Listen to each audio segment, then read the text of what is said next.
NRG Stadium, welcome to Inside the Texans, our wild card edition. We are live on the field as we catch you down to the 3:30 kickoff between the Texans and the LA Chargers today. Randy McAvoy, our insider Aaron Wilson, Chancellor Johnson, our Alexander will join us as well. We got a special guest, Cecil Shorts III. He'll step in here in just a couple minutes. Guys, the talking is over. It's time to play this football game. It's been a fun week kind of counting down to this one.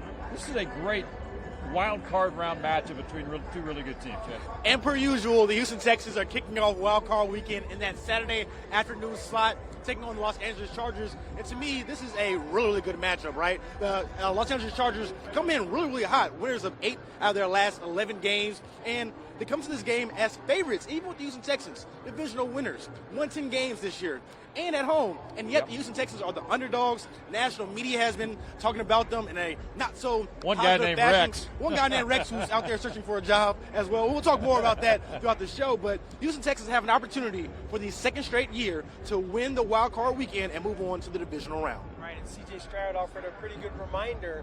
Remember last year, everyone was picking the Browns, and they blew the Browns out 45-14. They were very impressive. Yep. One of C.J. Stroud's best football games of his entire career, college or pro.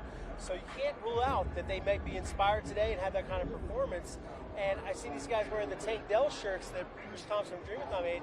Looks like they're doing it for Tank today. All right, we're going to bring in our first guest because he's a busy man on game days here at NRG Stadium. Time to chop it up a little bit with Cecil Shorts III. Good to see you, man. Likewise. Thanks for hanging out with us. Cecil's been on Inside the Texans a few times during the season as well. We were just talking to kind of set this up. It's been a great week of preparation for both teams, the build up to this game, because this is one heck of a wild card matchup between the Texans and the Chargers. Both teams are very similar to me. You know, to me, I think it's going to be a race to 24. I think the first team that gets to 24 points will win the game. I think when you think about the Houston Texans, their defense is going to come out ready to play. They're going to come out guns a-blazing. We know what Harbaugh wants to do. He did it in San Fran. He did it in Michigan. He wants to be physical and run the ball. It's going to be a challenge for the defense. I think they're going to step up to the plate. The question is, what can the offense do today? Injuries, can they step up to the plate? And again, can they hit that 24 mark, where I think will be enough to win today's game? Yeah, I think you're right on that. I think it has the making of a potential low-scoring game, and I think, as you mentioned, I see similarities in both teams, right? They want to run the rock first, right? We know with Jim Harbaugh, that's what he loves to do, and we know with the Los Angeles Chargers as well, they take care of the ball. And that's going to be really interesting for a Houston Texans team defensively who has prided themselves all season long of getting after the quarterback, and the Chargers do that very well as far as protecting Justin Herbert and taking the ball away. And so Justin Herbert only has 3 interceptions on the entire season. So can a guy like Darius Stingley Jr., who was just named to be first-team All-Pro, can he take the ball away? Can a guy like Kalen Bullock step up, the rookie in his day? You said his last name. Yeah, right, Kalen Bullock, yep, and help take the ball away as well. And, of course, we'll have to see the defensive line get after the quarterback and Justin Herbert. Right, a couple updates just coming across my phone. Devin White inactive today along with Nick Broker, along with Shaq Mason, who's got the grade 2 sprained MCL, and means Christian Harris, Dinoco Autry, all of those guys active. John Mechie III, so they have a full contingent of wide receivers that are on the active roster, all up. Deontay Johnson. So Texans relatively healthy heading into this game. All right, Cecil, I want to ask you, let's dive on and we'll talk later about it as well, but while we got you here, this Chargers offense, when you look at all the weapons, starting with Herbert, Aaron mentioned a few minutes ago, we've seen his numbers. The guy protects the football, so you know that. He's got some good receivers. He's got Ladd McConkey. He's got Quentin Johnson, some others as well. What's the challenge for this Texans defense slowing down this Chargers today? I'll be honest with you. When I look at the skill guys, especially in the secondary, I'm confident if I'm a Texans fan. Because, number one, Ladd McConkey, great year, over 1,000 yards. Yep. You got an all-pro corner in Stingley, but you got the guy on the other side who played against him for the last, 3 years at Georgia. Absolutely. He knows him like the back of his hand. Right. So I'm confident either way. Like, if they want to have Stingley follow him or just, hey, stay on your side, don't worry about it. I'm confident our secondary versus their skill guys. The question is, can they stop J.K. Dobbins, Gus Edwards, or whoever else? Because that's where they're going to live. And then from there, it's the play-action pass down the field and go from there. They're going to rotate those guys in with Edwards and Dobbins. They love to run the ball. We talked about that earlier. They're going to rotate them, keep them fresh, and they're going to see how physical and see if they can punch the Texans in the mouth. Well, Will Anderson Jr., he's fired up for this. Daniil Hunter, they had breaks last week. They're going to be fresh coming into this one today. And one of the reasons that they don't like to often shadow, except for special occasions like a Tyreek Hill, there's an inertia thing. It gets tiring to run a bunch pre-snap. You got to save your energy for these tough routes when they're way down the field. So they don't really like to do it that much. I think they'll do it selectively if they do it at all. To me, with the Texans defense, as I mentioned earlier, they pride themselves on taking the ball away, and the Chargers, they protect the ball. So if they can't win the turnover battle, to me, the big matchup can they get off the field on third downs, right? Yeah. Can they prevent the Los Angeles Chargers from running the ball methodically, eating up the time, and making sure that they don't play behind the Chargers and have to play catch up and have to use their weapons, which right now, of course, they're down Stephon Diggs, down Tank Dell. Can Deontay Johnson, can he step up and really his second game as a member of the Houston Texans? They need him to deliver. Absolutely. As a wide receiver, from wide receiver to wide receiver, what have you seen from Deontay Johnson just in general, and how likely is it that he can make an impact in only his second game here? Well, I'm hopeful. I think coming in for about 3 weeks now, you get a little bit of time, but it's not the same as you were there for 2 or 3 months, right? But he's a route runner, man. Yeah. He can get open. He can separate. So if he can get in the game today and make 3 or 4 big first down catches, even between, I say, the 3 to 6 range, getting that catch range, is going to help this offense move the ball down the field. To me, you got to get Joe going early. Yeah. And we all know Nico can get his touches, but if Deontay can make some plays, I think you really got a shot to win. Do you think it's crucial because of you have no Tank Dell? They're going to be locking in on Nico. You need a guy like Deontay or Dalton Schultz, somebody else, one of these other guys, Mechie maybe, to step up. Deontay has played in playoff football before. He understands. He's a 6-year vet. Yeah. He is a guy that made tons of plays down the field before. So to me, if I'm looking at the Texans offense, they're probably going to double Nico. They're probably stack the box and stop the run. So you got to beat me with somebody else. So whether it's Schultz, whether it's Deontay, whether it's Mechie making a couple plays here and there. But I truly think Deontay, who has a good shot now, to be honest, moving forward to, make a case to stay here for years to come. If he can make 3 to 6 catches somewhere in there to gain some confidence with CJ, it's going to be a big lift. All right, one last question before we got to let Cecil go. I want to ask you about the head-to-head coaching matchup today. You've got Harbaugh, who has proven it on the NFL level, college level, experience, obviously, postseason, Super Bowl. You got D'Amico, who's done one hell of a job in these first couple of years as well. What stands out to you about this coaching matchup today? Young versus old, veteran versus not rookie, but veteran versus kind of a new guy coming along. But D'Amico's going to be ready. We saw it last year in the wild card. They were the underdog just like last year, and they came out and scored, 40-something points against a Flacco-led Browns. So I don't anticipate anything being different. They're going to come out ready to go. The biggest challenge is going to be offense. Can they overcome the injuries? Can they be consistent? Can they not hurt themselves and be in 3rd and 9, 3rd and 11 and pass too much? But if they can do that, I think it'll be a good coaching matchup and player matchup. Absolutely. When you look at the whole matchup, I think it's been really overblown that one team might be way ahead. I think it's going to be a very close football game. We'll see who's better in the fourth quarter. I look at it, I think the Texans, they proved something to me last year. And in games like the Chiefs, they're in the game. I don't see them getting blown out by the Chargers. If they lose this game, they lose it close. Well, of course, Jim Harbaugh has all this experience from the college level to the NFL, but so does D'Amico Ryans. Even though it's not necessarily as a head coach with it being his second year, of course, he's had numerous playoff runs in the postseason with the San Francisco 49ers, right? We saw last year against the Browns. We saw him coach up Christian Harris. Hey, man, sit right here. Do this, and what happened next? An interception. So he's really put his players in positions for success, and so I expect to see that more today against the Chargers. Listen, man, great conversation. We know you're busy. Appreciate Cecil Shorts III hanging out with us pregame today. It's going to be a lot of fun, and I think he feels good about a victory today. All right, Ari Alexander's going to hop in, and good to see you. And, hey, good things there from Cecil. He believes this Texans team can get out of here with a win today. He actually likes these matchups. I think it's actually going to be tough on the other side because the Chargers run a lot of too high, and it's something the Texans have struggled with throughout the season. The Vikings are a really good example of a team that runs a ton of too high, and you saw what happened that week. Yeah. Nico Collins is the guy that I'm watching. Between Nico and I heard you guys talking about Deontay Johnson, Nico's really, really good against every coverage. He's one of the best receivers in the NFL.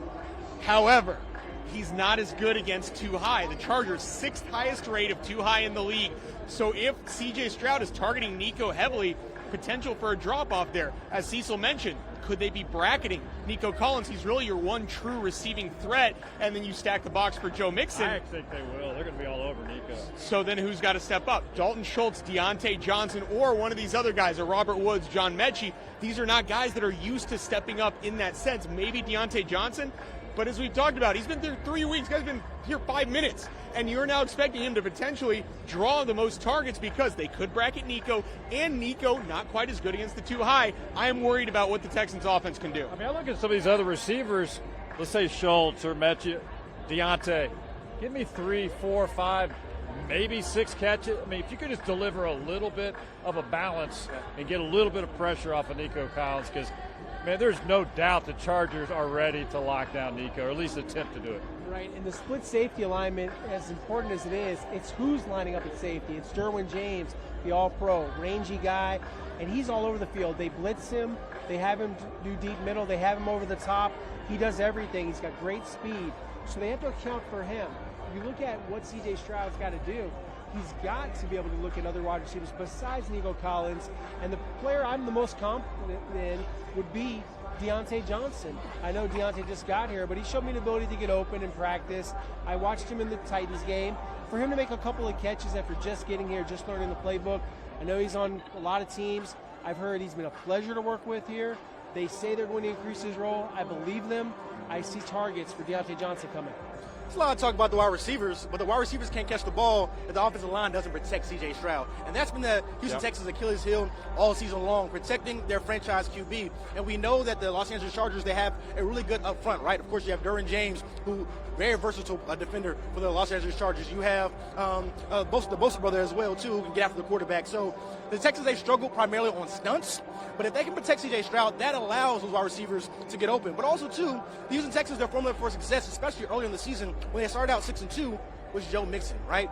Pounding the rock, allowing him to really control this offense. And so they struggled later on in the year when Joe Mixon, the running game, couldn't get going. So if they can get back to that, to what we saw earlier in the season, and that's controlling time of possession, handing the ball to Joe Mixon, and staying out of those third and longs. That starts from, once again, getting that run game established and going. And they can start with that with Joe Mixon. I think that'll set the Texans up for success. I got a question on the running game. Obviously, Joe Mixon is the man, but coming off of what Dameon Pierce was able to do, a little success last week, is it worth, do you think the Texans are thinking about maybe just popping him in there a little bit, maybe give Mixon a breather, or do you just keep Dameon in his role and it's all Mixon 100% of the time? What do you think? I would give him an early series and just see what you have, because a lot of those yards were off that 92-yard run, but to Damien's credit, he was really good the rest of the game, much better than we've seen him since his rookie year. I think he has earned an early series, and you see who is fresher. He was so good last week, I think you give it a shot, but if it's not, if he is,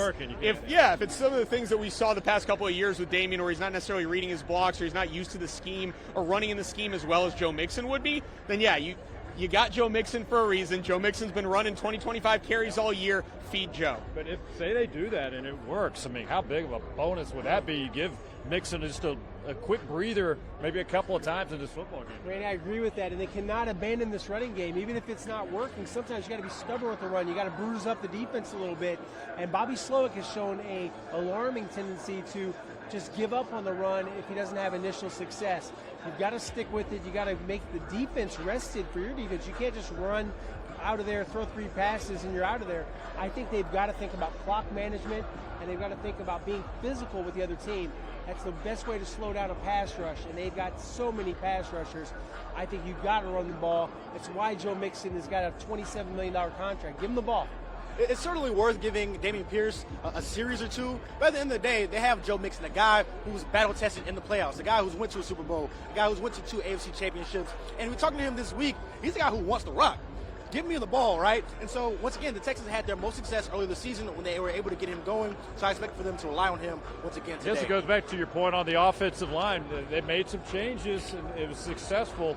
You know, can that continue or not? That's been one of the big issues, as we all know, covering this team. That O-line has been it's been a down year overall in general most of the season. Yeah, and we've talked about how much that's the interior. We know the tackles can play. Titus Howard's solid at right tackle, so he moves over to shore up left guard. Blake Fisher, as a rookie, has been good at right tackle, and Laramie Tunsil's Laramie Tunsil. He's a Pro Bowl level player. Can the interior line hold up against those stunts? You know that Jim Harbaugh's sitting in those khakis, drinking his milk, watching the film, and seeing that stunts work against the Texans. Downs the glass of milk and goes, all right, Bosa inside, Khalil Mack inside, let's do it. I think that's something that's going to happen early, and if he can get C.J. Stroud's timing off early, I think it can be a long day. But if the Texans know that's coming, they know what they're bad at. They self-scout too. They know how to stop it. It's can you. That's the thing with football too. You might know exactly what the team's running, and you still might not be able to stop it. Can they stop those stunts in the interior? Can they stop them from disrupting C.J. Stroud's timing? That's going to be the key to the game. If C.J. Stroud has the clock in his head that he wants, they can win this game. If he doesn't, I think it's going to be very difficult. How about some of the young guys on defense that are experiencing playoff football for the first time? And you got some guys from this Texas team, obviously, that were in that playoff run a year ago and beyond that before they maybe arrived in Houston. But you got guys that are going to be out there today trying to make plays, taking in this playoff atmosphere and everything that goes with a postseason game for the very first time. Yeah, and if they weren't from these big-time college football programs, I think more a little bit about them being people that would have the big eyes and the nervous stomach, and I would be more worried about them. In this case, I have confidence in Kamar Lassiter from Georgia.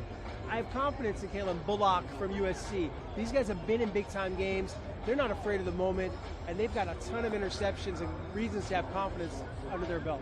Absolutely. As you mentioned, I think it helps that a lot of those guys come from big-time programs. They've been in win-or-go-home situations before. But I think ultimately at the end of the day, it'll come down to the Houston Texans stars showing up, particularly defensively, right? Will Anderson Jr., Danielle Hunter, two of the more game-wrecking defensive ends in the league. Can they show up against a really good offensive tackle group in Rashawn Slater and Joe Alt? Guys who've been able to protect Justin Herbert all season long. And a guy like Derek Stingley Jr., as I mentioned, he just got named to the first-team All-Pro. Can he step up, and can he be a guy who picks off Justin Herbert? Something that's very, very hard to do. Only 3 interceptions all season long, but the Houston Texans will need their stars to step up. That's what it's all about. When you get to the postseason, can your guys, can your dudes be better than other dudes on the other side of the field? And to that point, all about the dude count. Yeah, right. And to that point, the Houston Texans actually have more star players than the Los Angeles Chargers do, in my opinion. And so, can they flash and show up today in a win-or-go-home matchup? Right. When Jim Harbaugh got to L.A., he did instill the blue-collar work ethic. He gave these guys like mechanic-looking work shirts with your name on it, like you work at either a bowling alley or a gas station. And the Chargers are not flashy at all, but they play sound football. They don't turn it over. They run the ball.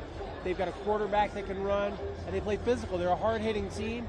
I think we're in for a hell of a game. I think this is going to be a treat to watch. I was also, this is, not to do with this football game, but as everybody knows, with everything going out in California right now, I wondered how much of a distraction has this been for preparations as well. I don't know how many of these guys with the Chargers live out where all these wildfires are, but it's been a brutal week out there, taking care of families and everything that goes with the disaster that we've seen out there with all the wildfires. There's a lot of moving parts and preparations going into this one today. You look at what's happened, the Rams affected, their football game moved to Arizona. You look at what the Chargers have been through. You look at the Texans playing from an NFL. The Texans gave $1 million. The NFL giving $5 million total. Really cool. A lot of people pitching in to help those ravaged by these wildfires. A lot of heart, a lot of things. Just being a human being, you've got to feel for the Chargers, what they've been through. I think that it will only focus them. I don't think they're going to be a team that's so distracted. I think it'll galvanize them if anything else. Yeah, and cool to see those guys wearing the LAFD gear, the hats, the shirts, all over the team, just representing the LA Fire Department who's battling those fires.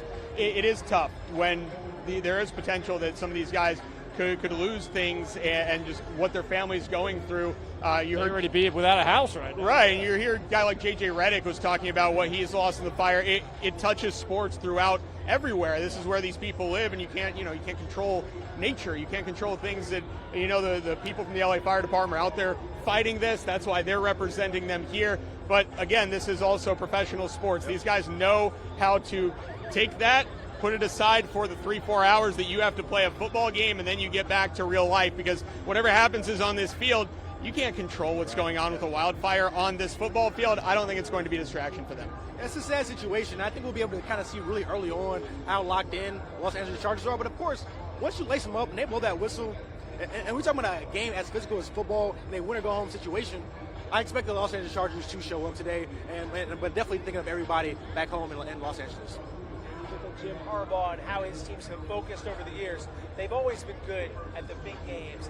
He was in this building, and we saw what Michigan did last year in the kind of championship medal that his teams have. The competitiveness, the seizing the moment.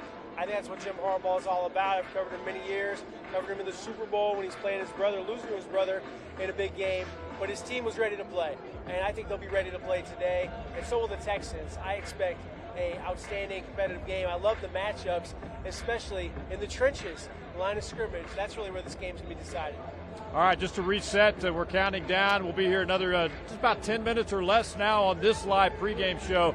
Kickoff is scheduled for 3:30, maybe a tad after, and they'll get to playing football here today at NRG Stadium. There's a slight chance Andre Johnson might stop by. He said if he can get here in time, he would at least pop on with us, so we're waiting. We'll keep an eye on. Hopefully we'll get lucky and Andre Johnson will join us. Let's segue now to more on Justin Herbert and this Chargers offense and the challenge for this defense. We talked to Cecil about it a little bit as well, but the importance of starting up front with Will Anderson Jr., Ari, we'll start with you, and Daniil Hunter. They're coming in rested. We know they've done damage all season long. They've got to be really disruptive today and make it uncomfortable for Herbert because he does not turn the football over. Yeah, and it's two of the best defensive ends in the league, but they're also facing two really good tackles in the Chargers.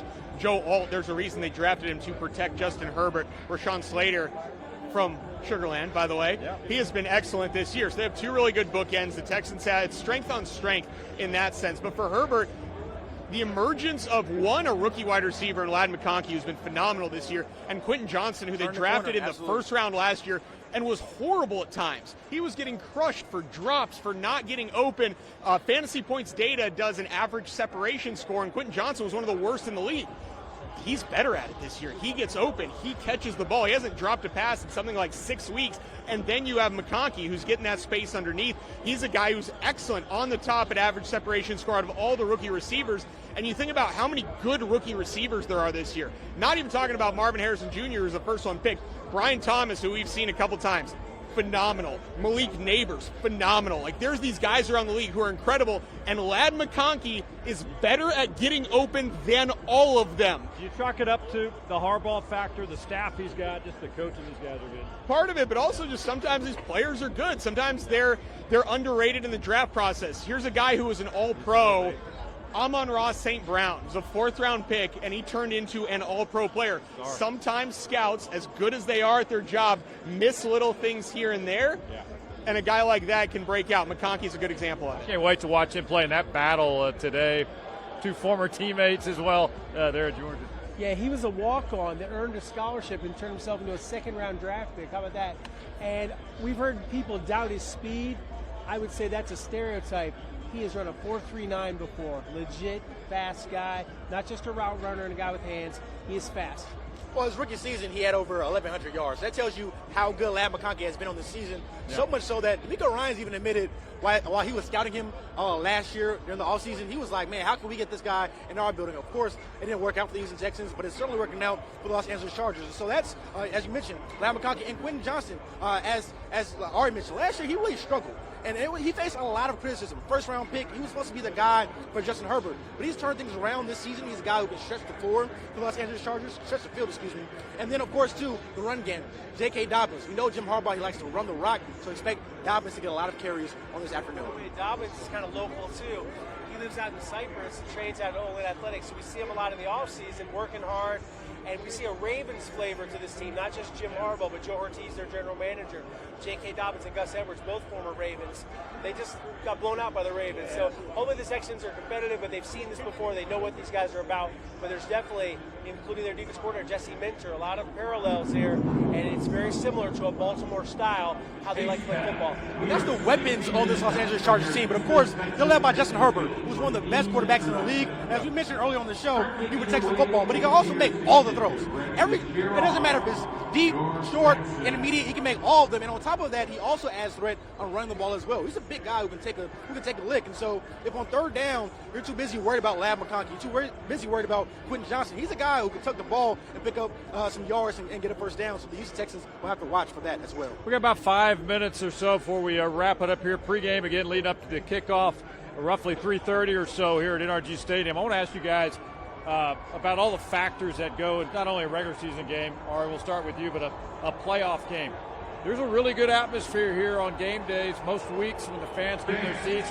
Playoffs have always been a different story in this building. And you heard Dalton Schultz this week just talk about last year's game against Cleveland was the loudest building he says he's ever been in. I wonder, What kind of factor does that have? Does it last just initially, and if these guys settle in? I kind of think the players settle in, but it is a factor at times. Yeah, and you hope so, and it was last year against the Cleveland Browns. They got beat by the Cleveland Browns a couple weeks before they played them again in the playoffs, and then they just jumped all over them. It's the same team they saw with the same quarterback, and it's not like the Browns came in and were deeply injured. It was the same team they were playing, and they killed them. And so we know the Chargers have good players, but this is still a road game for that team. The Texans have whatever home field advantage they can drum up for the fans. This is a fan base that has been starving for competence for years, and they got it last year. Team went to the playoffs, won the division, get to host a home game. Not only are you in the playoffs, you get to host a home game. We know their record's not as good as the Chargers, but by virtue of the division, you're here. You're here. And so I think that matters, especially as you mentioned early in this game where the Chargers are trying to drive, and the first, maybe it calms down by the end of it, but the first wave that they hear is going to be a loud one from the hometown crowd. Yeah, I agree. I think you need a fast start, get this crowd involved early, because I'm convinced in situations like this, it is a factor to a point, especially if you can stay in this football game, make some big plays. Right, it's a game of emotion and momentum, and you've got to grab it early. And if you don't do that, if you're looking at, getting behind on the scoreboard, it's demoralizing. The Texans have to come ready to play. They need their A game, and I think they're going to be more than prepared for today's game. I like D'Amico Ryan's ability to focus the guys. We've heard that they've had a great week of practice. Well, Houston Texans fans are no stranger to that 3:30 afternoon slot on Wild Card Weekend. They know that very well. So I expect the Texans fans to show up and be loud. And last year against the Cleveland Browns, this place was rocking. It was, right? man. So, I mean, it was supremely loud. And they'll need that against a team like the Los Angeles Chargers. And as I mentioned, too, you don't want to get down against a team like them because they're going to control the ball, right? As I mentioned, they're going to take care of the ball. They're going to run the rock. And so Houston Texans need to make sure they get out to a fast start, get that crowd involved, and hang on to a lead. All right, I believe we got a few minutes left. Just keep us posted, guys, on that. And let's talk about this matchup. Cecil said the first one to 24 points he thinks is going to walk out of here the winner of this football game.